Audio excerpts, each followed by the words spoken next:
Stay connected to the world around you. KPBS brings you trusted news, compelling stories, and in-depth reporting every day.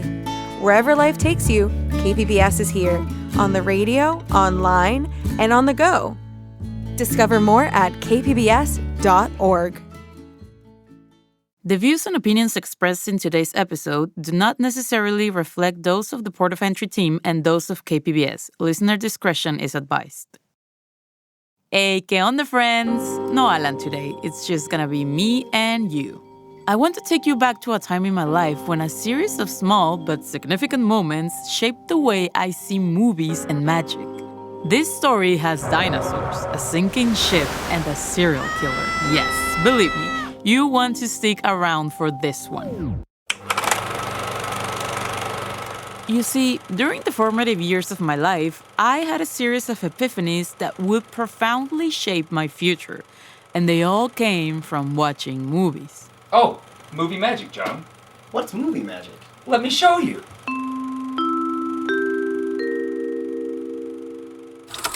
All right, I want you to close your eyes. Hey, unless you're driving, of course. In that case, eyes on the road, please. I want to take you back to your very first memory at the movies. What can you remember? Maybe holding your parents' hand, the stickiness of the floor under your shoes, the overwhelming smell of popcorn, or in my case, jalapenos and nachos. Now, the theater goes dark. The curtain pulls back. The screen lights up. And then, that signature surround sound system vibrates not just in your ears, but right through your seat.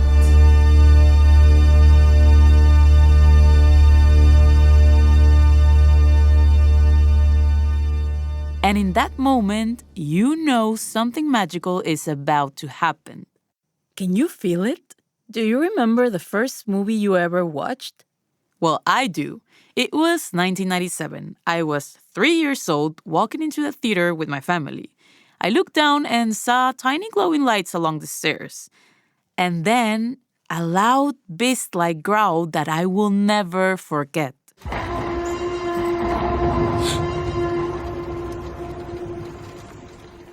Jurassic Park 2 had premiered at a movie theater in Tijuana that was a few miles from my house.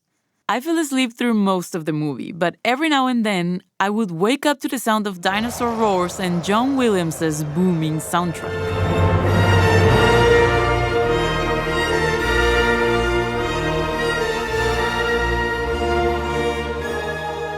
I remember feeling shocked and amazed. It all looks so real. It's movie magic, my dad told me. And with that, I knew I wanted to be that sort of magician. I was hooked. Hollywood movies became a huge part of my life. Action flicks from the 80s and 90s, horror films, early 2000 chick flicks, and oh my god, I love them all.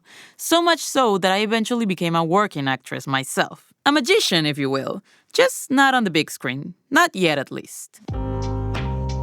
Growing up, if I wasn't at the movies, I was renting VHS tapes with my siblings.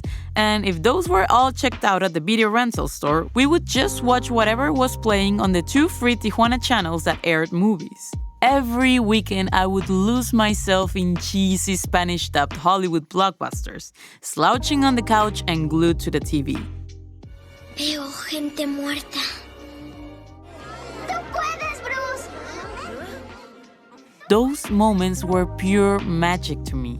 My brother told me that movie magic was made just a couple of hours away in Hollywood. But the reality of a multi-hour border crossing and the special I-94 permits my parents needed as Mexican nationals made that short 160-mile drive feel like a world away. Like movie making was something that only happened over there, del otro lado. Until one day, everything changed.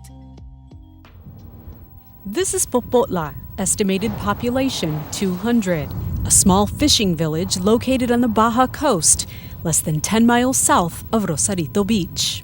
In 1996, something big happened here that changed the face of this town.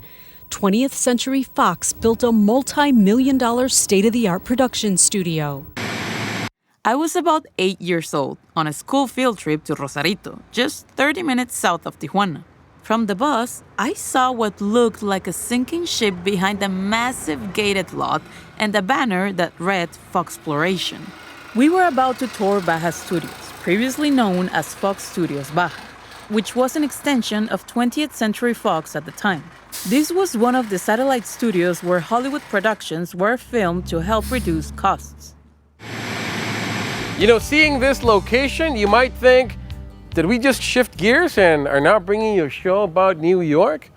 Well, not so, folks.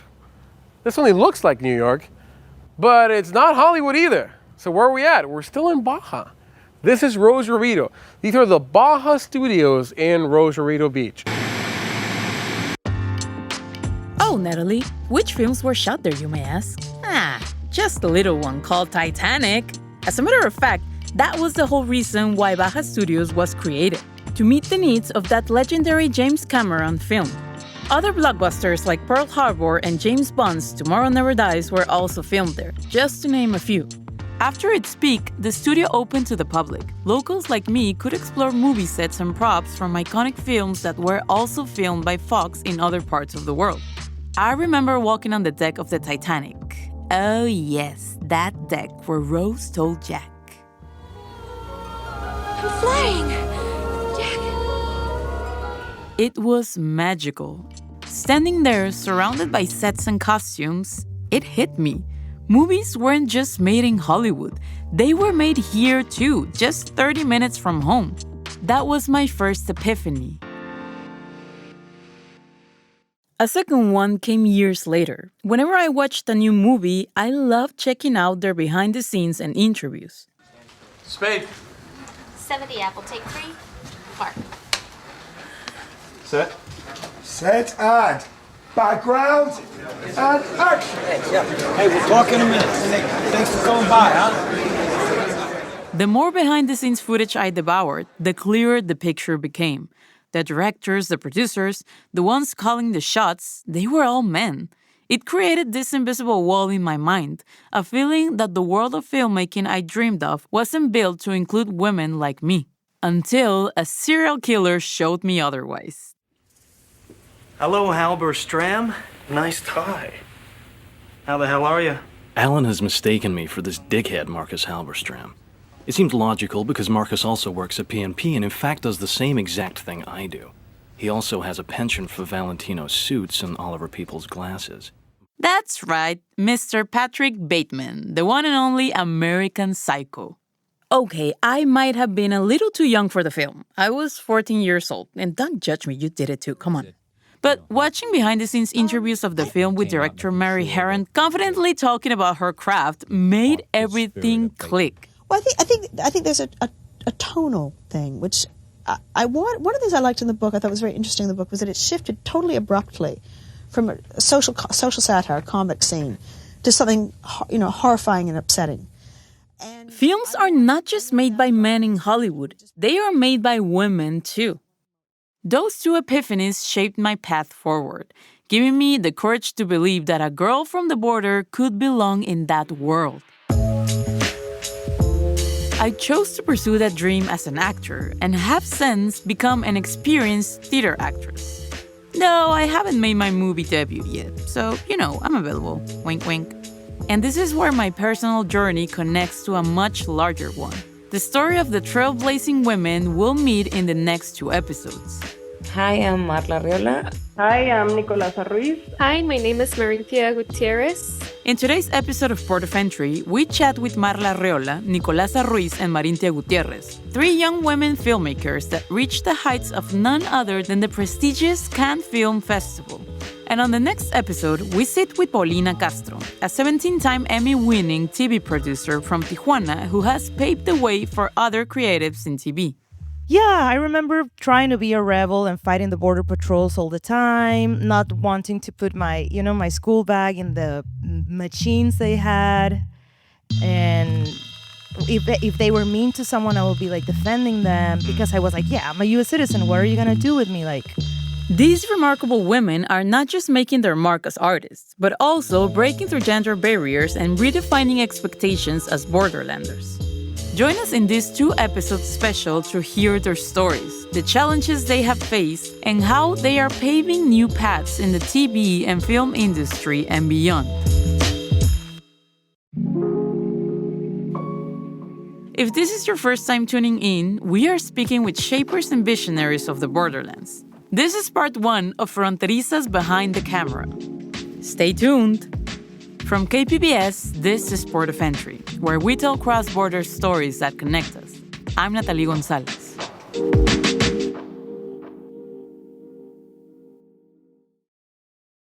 Marla Arreola, Nicolás Ruiz, and Marintia Gutierrez all grew up between the U.S. and Mexico border, and now they are telling stories that are set in this space. Stories that have catapulted the three of them all the way to the prestigious Cannes Film Festival in France.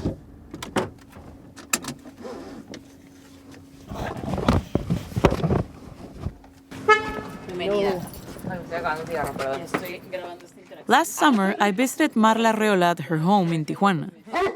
Ay, no. Sí, ya bueno que no me traje a mi perrito porque me lo iba a traer. Ah, mira. Pero es bien miedoso. Marla is a film producer and a film production professor. She studied at Mexico City's Centro de Capacitación Cinematográfica, or CCC, one of the most prestigious film schools in Latin America. Es eso, ¿no? O sea, yo creo que los productores, a fin de cuentas, sí somos esos como otros creativos indispensables para la realización de la peli. Y justo somos quienes... Marla sees her role as a sort of a dreamweaver, helping bring a director's dreams, ideas, and imagination into something real. Quiero ayudarlo a que se haga, ¿sabes? Quiero hacer que exista lo que esta persona me está contando y compartiendo, ¿no? One of those visions was Ángel. La primera vez que lo vi, algo en su mirada me hizo pensar que Ángel era como un animalito. Un animalito que me podía matar. This short film was directed by José Meléndez and tells the story of Lu, a young artist who unexpectedly falls in love with Ángel, a sex worker. Por supuesto, déjame leerlo, ver cómo viene. Y la verdad es que ahí sí me emocioné tanto con el guión, me gustó tanto. O sea, si algo me enamora o me llama o me engancha mucho la historia, es un sí automático, ¿no? Entonces yo la verdad, ahí sí es la primera vez en mi vida que dije que sí a producir sin haber leído el presupuesto. Marla felt instantly drawn to the story and agreed to produce it before reviewing the budget. And it was the right call. The film was screened in the short film corner of the 2024 Cannes Film Festival. That same level of connection, of letting yourself be completely moved by a story, is something Marintia Gutierrez also shares. But in her case, it isn't about producing someone else's dream. It's about crafting her own. From start to finish. You can sense her intensity even as she speaks about her connection to film. She could hardly contain her emotions. From your childhood, when you realized that you had a connection with film? Oh my god, I'm gonna start crying. Oh my god, that hit me right in the spot. Because I'm a few blocks away from my grandma's house, but yes, watching movies as a kid. You know, way back when I was growing up, we had VHS, and it was like watching whatever you would have in your library. In October of last year, I sat down with Marintia at a coffee shop in Tijuana. She currently lives in LA, but she was scheduled to fly out from here for a screening of her short film Ella se queda, or She Stays in English, at the Festival Internacional de Cine de Morelia in the state of Michoacán. That same short was selected for the Cannes Film Festival. ¿Podemos hablar? The story is about Laura, a dancer from Tijuana torn between a grad school opportunity and unresolved feelings for her ex. A night out takes a dark twist when she meets a mysterious group of vampire dancers. This film debut took her deep into storytelling, both emotionally and technically, from writing parts of her life into the character, all the way down to editing each frame by hand, not using editing software, but the old-school way, using analog film. Yeah, so I learned how to edit on a flatbed in college, and it was like an experience that I really liked. Of course, it's tedious. I remember This involved physically cutting the film and taping the strips together, scene by scene. It was a painstaking and deeply tactile process. That's also why I want to keep continuing editing analogly, so I can properly learn and keep learning and evolving how do we preserve film. Because I think this practice is, not letting it die and also preserving it with what we have from the past. That same level of care and emotional depth in storytelling also lives in the work of Nicolasa Ruiz. Nicolasa is a filmmaker from Mexicali but now works out of Mexico City.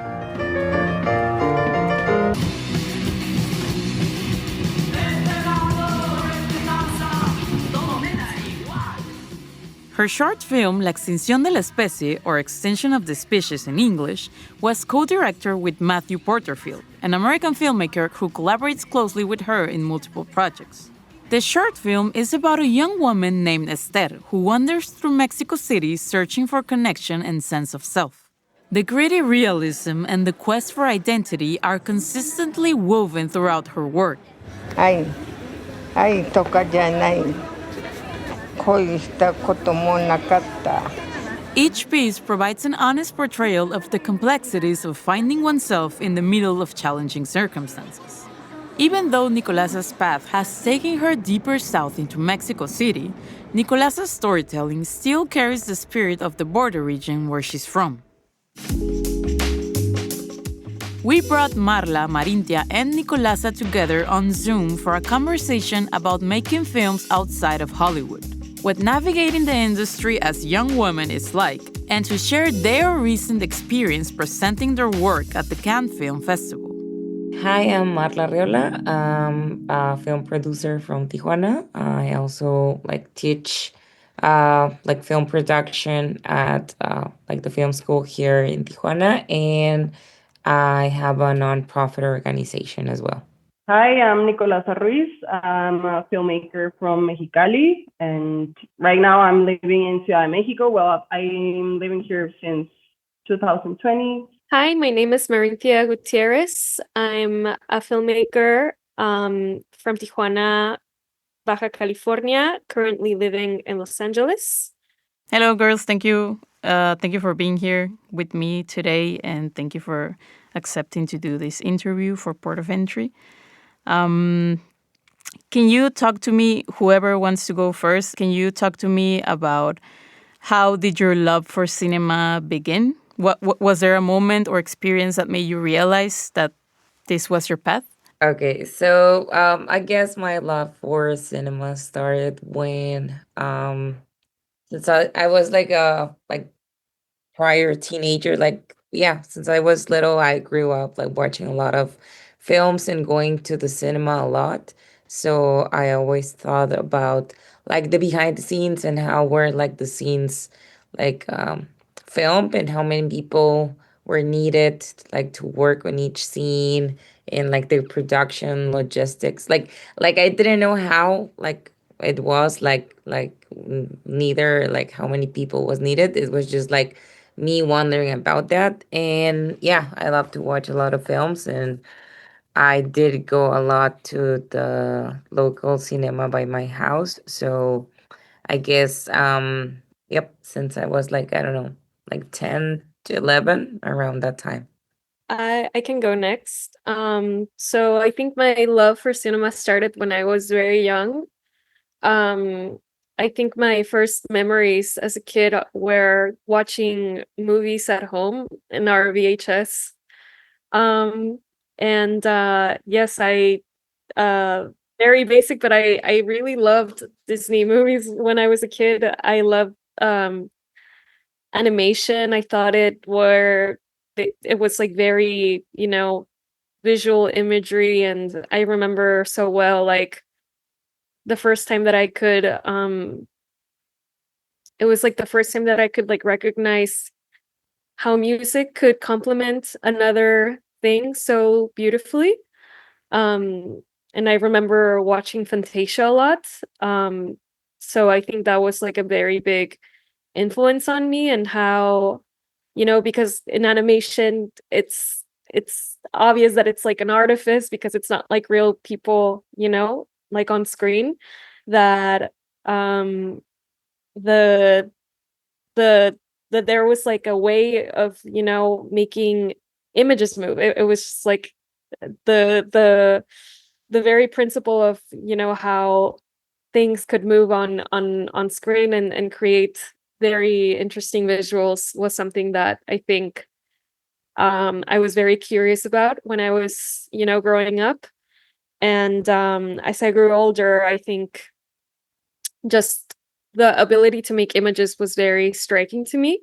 And I got into photography, and it was all about the still image, that made me realize that, in filmmaking, you could make so many images, and you can accompany that with so many other elements that, yes, made me love the medium so much. Did growing up next so close to Hollywood influence your love for cinema or your perception of cinema? I think in my case, it did. Because I think Marintia was saying earlier that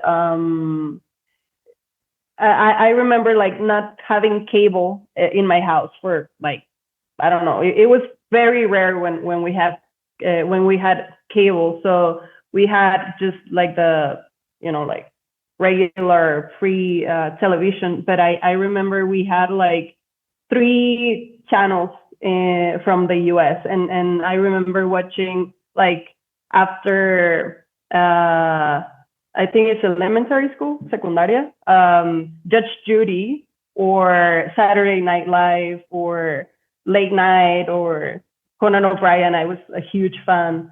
And also I remember watching Canal 5 and of course the La Curaduría, like the main. So there was like only like anime and movies from Hollywood. So I think it influenced. In my case, I had a lot of influence by a lot of Hollywood influence in my life and in my early years, like as growing as a kid, like watching these channels, free channels, and also of course, like as I mentioned earlier, I was born in LA and I have family there, so I remember going there a lot. But I never thought of it as Hollywood or LA like as this like they make movies here. I thought it as something else and I never imagined as a kid that I could be a filmmaker because I thought it was like something from another world. Like I thought it was like science. For me, cinema was not something that I could like. I didn't imagine the possibility of being a filmmaker as a kid. And I remember because my dad is a painter, but I felt really alienated by paintings. Like he's like by his paintings and painting in general or art in general. So I felt like I was more connected to cinema because it could speak to me in a way that paintings or other art forms didn't do for me. So I think I had a little bit of a lot of influence from Hollywood, like growing up like as a kid. Can you share with me some of the challenges of doing film? Whether if there are any specific challenges as a woman in the film industry, or in general, some of the challenges that you have faced during the years doing film. Well, I guess the main thing would be like financing, like getting like the secure finance for like producing your film, like getting like each stage like finished. So it's like a big thing, even if you're uh in any part of Mexico that you are. And if you're in Baja, it's even harder than if you were in Mexico City, to be honest. But because there's more like funds and there's more like even private funding available, like in the main um, Mexico City area of like our country. But yeah, I think that I would say that. And regards like being a woman or being like young, I mean, it does have like its main issues, like I guess as anything in the world, like being a woman would be. So I mean, you do have to fight against like the same standards, like getting against like older men and like patriarchy and like machismo. But I mean, yes, like being in the position of, for example, in my case of being a producer, I mean, it does kind of help sometimes. You still find yourself like going against this type of like cases and people, but you do have like more opportunities to get like advantage, than like to get ahead of that type of situations. Sometimes, like not always.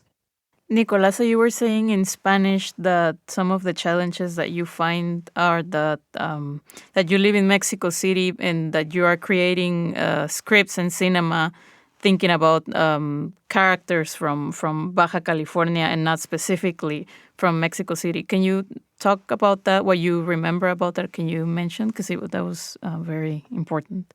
Yes, well, the cinema that I envision for me, like the cinema that I am more motivated to do is the cinema that I mean, the ideas that I have are ideas that I had when I was living in Mexicali. Like I started my first short film is about my dad and the desert. A lot of the landscape of the desert is very important for us, for my dad and me. It's something that I don't know. The desert, the landscape is something that is very influential in our work. And my second short film is Obachan, and it's about the grandmother of one of my best friends, and she was from Japan. She arrived in Mexicali when she was 21, and my first feature film is about these teenagers that are growing up in Mexicali. And I remember, this is a very personal story for me. All the ideas that I have as a filmmaker are ideas that have to do with Mexicali, that have to do with growing up in Mexicali. They are influenced by the weather, by the summers in Mexicali. They are influenced by the sun that is almost like you go outside and you go blind because of the light of the sun, like the sun in your face, in your eyes, in your skin. I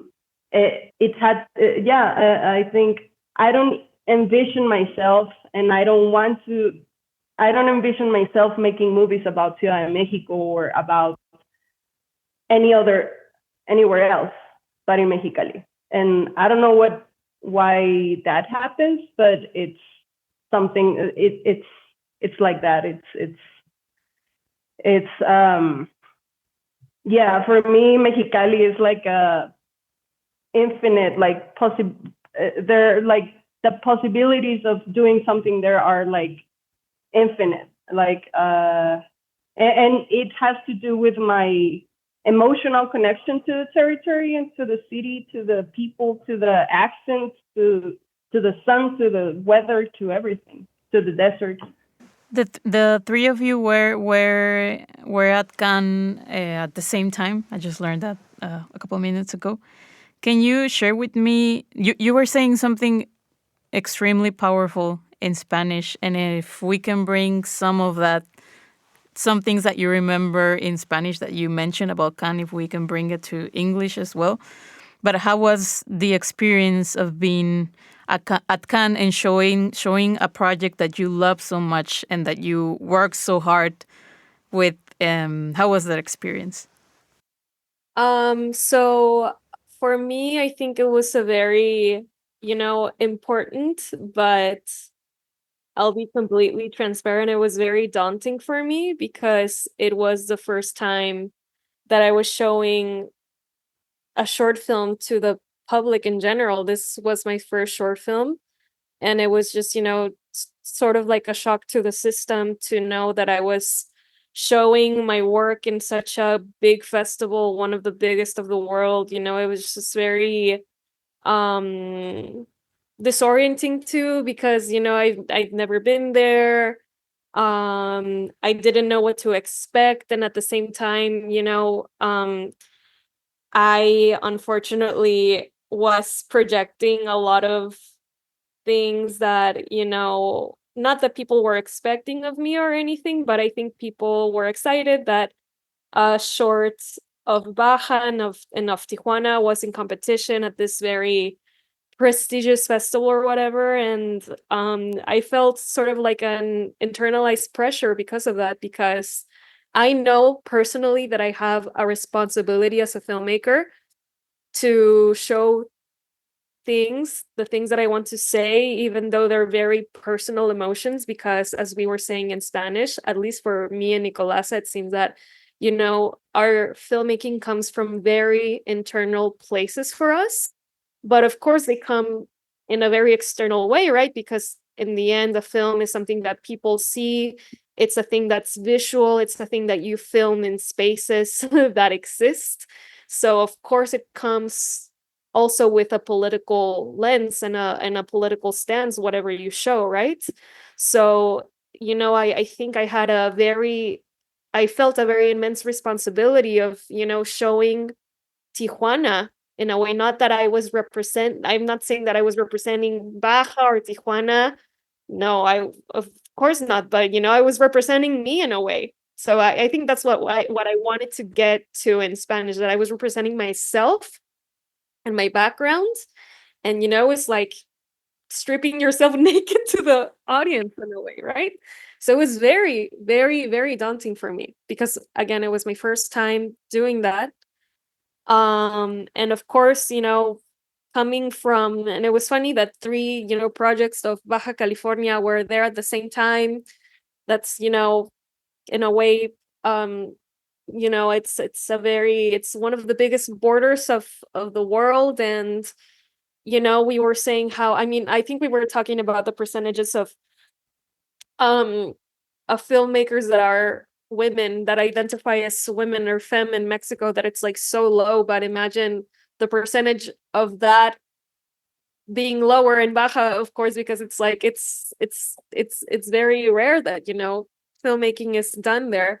So with our context, and then the more social political context at large, with the ongoing genocide in occupied Palestine, was very much felt there, because it was like the first festival that was happening with the conflict. Like we felt the streets like sort of militarized, so it would like felt weird, that we would also come from like a very, violent border, and this thing was like, in our faces all the time. So, like I felt the responsibility, augmented, because, it's not only political for me, in my own, bubble of Mexico, but it's, it's an issue that's at large. So I think that, that tenderized me even more.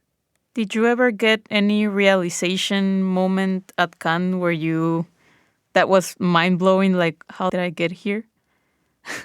Like 24/7, like not to overshare, but I had like a mental breakdown at the Airbnb that we were staying at. We were like going, I don't think, Nicolasa, you were at the house. I think you all had already left, but I had like a total breakdown. I just couldn't believe it. I had to like scream into a pillow because it was just like unbelievable. Nicolasa, Marla, did you get a how did I get here moment? Well, yeah, for example, in my case, I produced the short film that was there. And in our case, we actually won Guanajuato Film Festival and Mexican short film. So we were invited, like all of the winners of that year, well, of the prior year, were invited to be like at the short film corner, which is like on the March to Film um part of the festival. So in this case, we did not have like a public screening like Nico and Marintia, but we were like in this, it's like a corner, like specifically, and it has like different like like areas where you have like computer access and you can watch the short film. So I mean, even though we like didn't apply, so it was even more like wow, like like me, it was that moment like okay, like this is real and this exists and it is happening and I'm here. So like how did I get here? No, that was kind of the moment for me because in our case we were only allowed like to we could only go like one person per project in our case. So I wasn't supposed to be there either way, so it was even more exciting because it was like a an unexpected trip. So yeah, it was really like mind blowing and like surreal and like a dream because I never dream of that festival, so it was like kind of yeah, like a unique experience. Well, in my case, the short film that was invited, well, Extinción de la Especie is a short film that I co-directed with Matt Porterfield, and we were invited. We were in the official selection of Morelia in 2023. So they have this main like the main short film competition in Morelia, and they are invited to the La Semana de la Critique to have like a special screening. And of course, when we were notified about like we were invited with our short film, it was great. Like honestly, it was such a I don't know, like to have a work of yours like screening in Cannes, it's really something, no? It's really powerful. But I think it was more special because there was like Marintia, there was Melissa Castañeda, who's a very good friend of mine. There was Marla, there was Jose Melendez.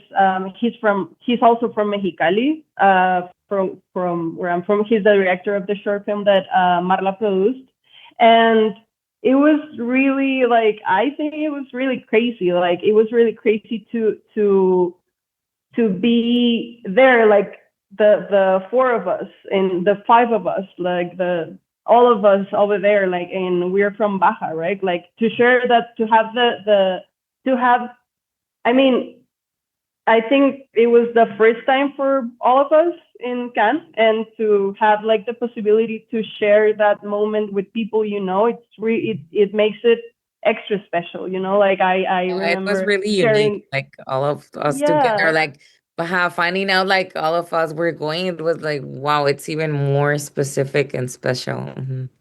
Yes, I remember we were sharing an Airbnb, right? Like we were like partying together, and we were watching films together. I remember going to see like Leo's Carac's short film with Marintia, and we were like running to the screening because we were late.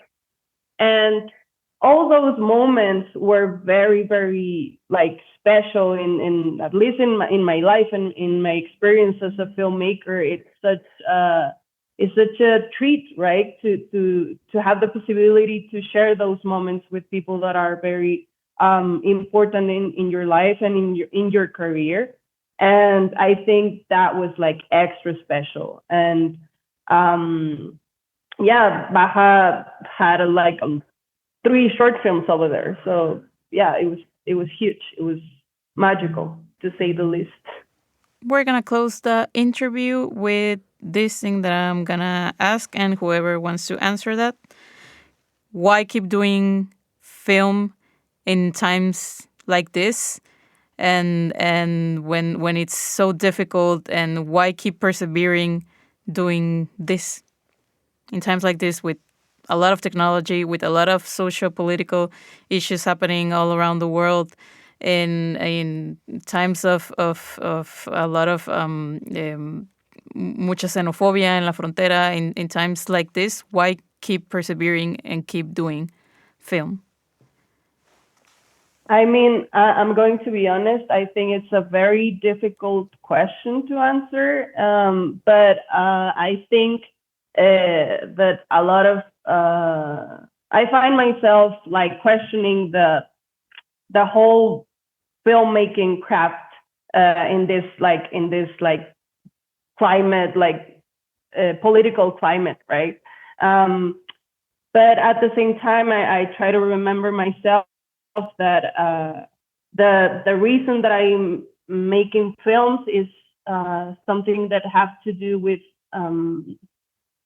me growing up as a kid. Like this was a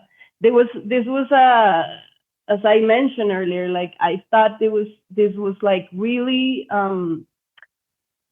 that this was not human, you know, like this was not something that normal people could do. Like for me, as a kid, I thought like only like scientists could do cinema. So when I realized that I could, like I had a shot, you know, like actually I can make films, I thought like, okay, that's what I'm gonna do with my life, and that's what I want to dedicate myself to, you know, to make films. Making films are like I don't know, it for me it's like a possibility to, they give me the possibility to understand the world that I live in, you know, like it's because I don't know, like growing up I was not very good at school. So cinema and television in general was the medium that I could, like, I can understand the world through movies. I can understand the world through like soap operas, through TV shows, through everything. I can understand the human condition through the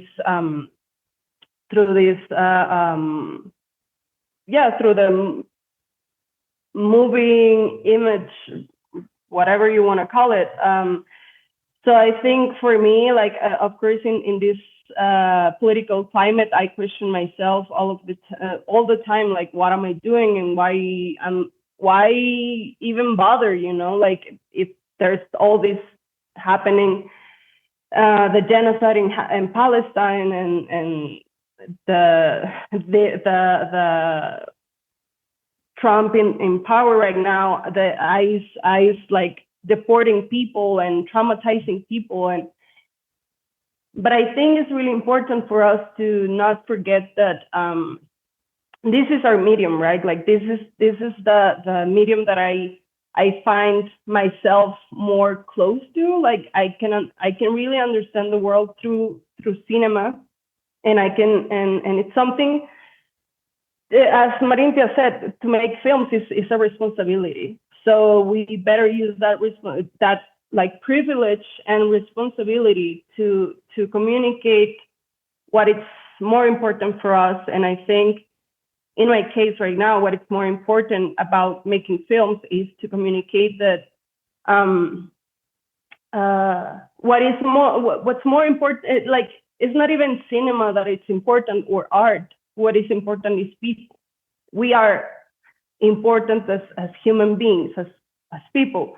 So having that in mind, I think I take my craft very seriously in that way. Like when I'm making a film, I'm talking about a specific situation, a specific time, a specific person, a specific characters, right?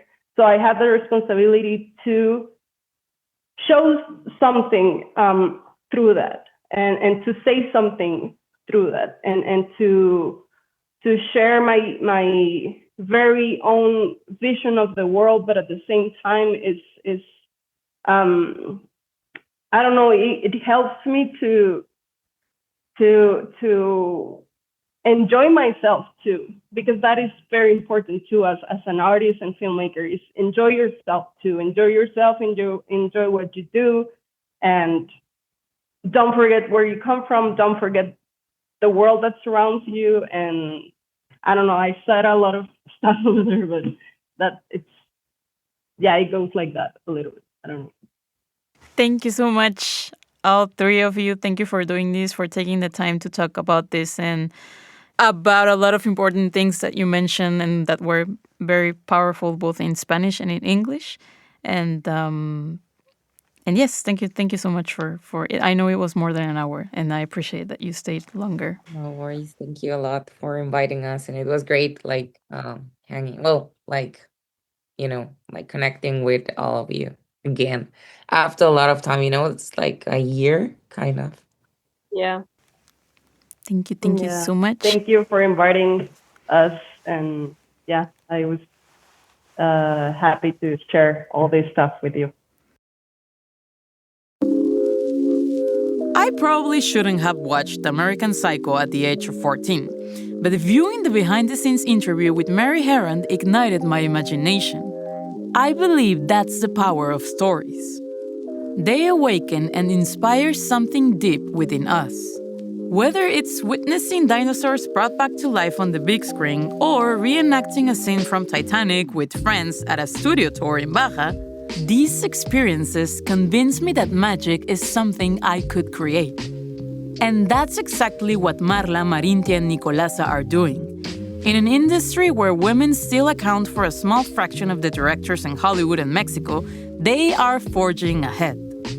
In the latest annual report by Celluloid Ceiling, researchers found that women directed only 16% of the 250 top-grossing U.S. films in 2024, and just 11% of the top 100, showing no improvement from the previous year. Similarly, in Mexico, out of 240 feature films in production that same year, only 1 in 4 had a female director, and a mere 1 in 5 involved female cinematographers.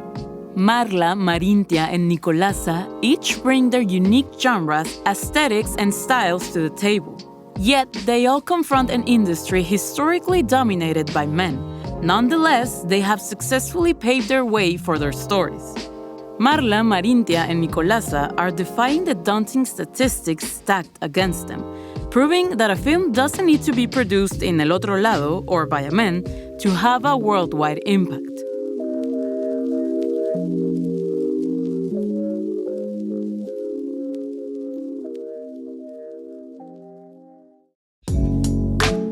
This episode of Port of Entry was written and produced by Natalie González. Adrian Villalobos is technical producer and sound designer. This episode was edited by Julio Ortiz Franco and Elma González Lima Brandão. Lisa Jane Morrisette is director of audio programming and operations. This program is made possible in part by the Corporation of Public Broadcasting, a private corporation funded by the American people. This project was also made possible with support from California Humanities, a nonprofit partner of the National Endowment for the Humanities. Visit callhome.org. Soy Natalie González. Nos vemos pronto.